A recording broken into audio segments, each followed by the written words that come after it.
Pokemon Scarlet and Violet are officially done. DLC season for the game's over, and we got two entwining stories with the Teal Mask and the Indigo Disc. But what did they do right, and what felt wrong for the DLC of Pokemon Scarlet and Violet? First, we'll take a look at the Teal Mask, as it was indeed the first of the DLC to have launched. Here you go to the beautiful land of Kitakami, full of an array of Pokemon never before seen in Paldea, such as Sewaddle, Pidgeotto, and the best Pokemon of all time, Volbeat. The new Pokemon added, such as Dipplin and Ogerpon, were also incredible, as well as the introduction of a regional variant. I'm not really sure if it's a regional variant, but Blood Moon Nuzlocke is what I'm talking about here.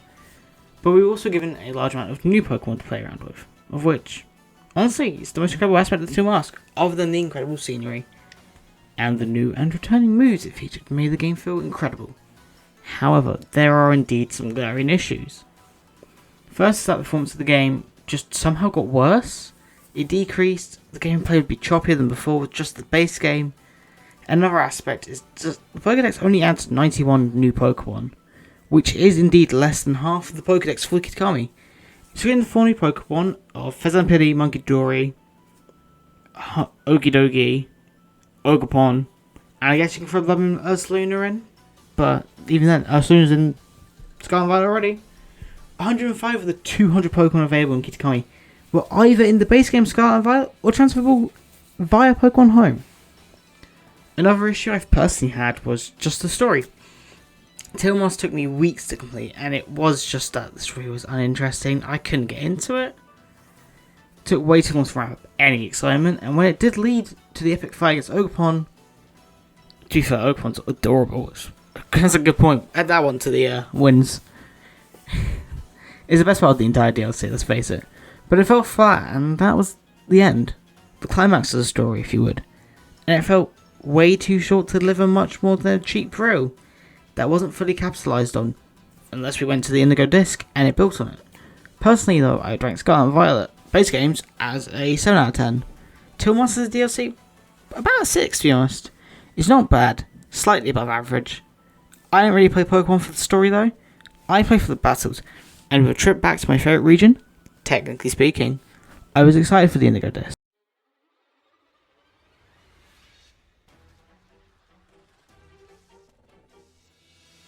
Again, the Indigo Disc adds a lot of Pokemon, and there's a lot of features as well.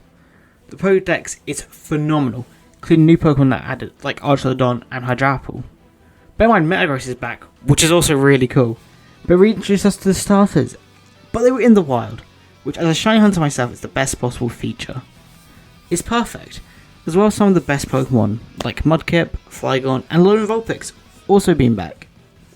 The story for this, though, was lackluster as well, but it's because it attempted to build off the cliffhanger and plot the Teal Mask out, for which, to be fair, there was just a focus on battles in the Elite Four.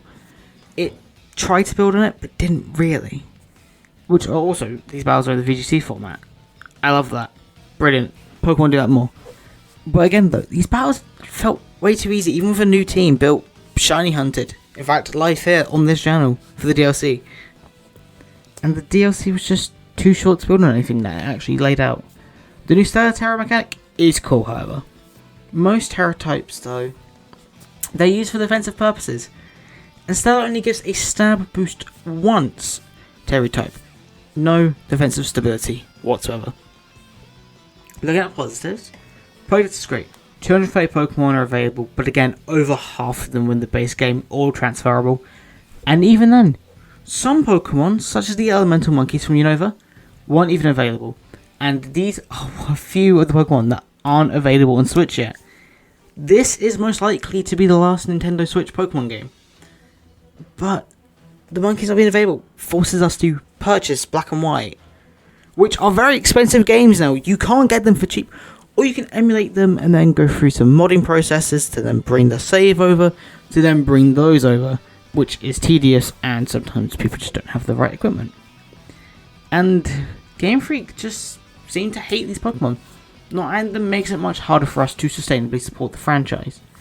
The Indigo Disc again receives a 6 out of 10 for me. It's slightly worse than the Teal Mask just for the lack of a good story though. It was time to be built during it. Actually, do you know what? Scratch that. Give it a 5 out of 10 because the Legendary's been available post game. Shiny Locked? They want shiny hunting Sword and Shield, which makes no sense at all. So overall, I'm going to have to give the DLC an 11 out of 20. Slightly above the halfway point, and if we throw my base ranking in Scarlet and Violet, then we get an 18 out of 30. Again, this is just above halfway. Do I think they're bad DLCs or a bad game? Not at all.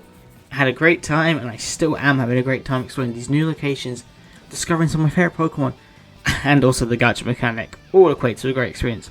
But for the price of $35, nearly $8 more expensive than the Sword and Shield DLC, which, if I'm going to be honest, gave me a more interesting story, gave me better gameplay, and also let me shiny hunt the legendaries for a much better price. Do I think you should pick up the DLC for Scarlet and Violet? If you're looking for a fresh experience that isn't focused on storytelling and building plot, 100%.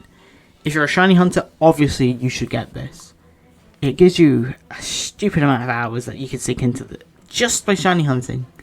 You'll get the value for the money that you seek, but there's not really much else to build on. And that is all I'm going to have to leave you with today. Leave a like on this video if you did enjoy it. Subscribe if you're new. We do content like this as well as shiny hunting very often over here. Also leave a comment telling me your own personal thoughts on the DLC and why you think that.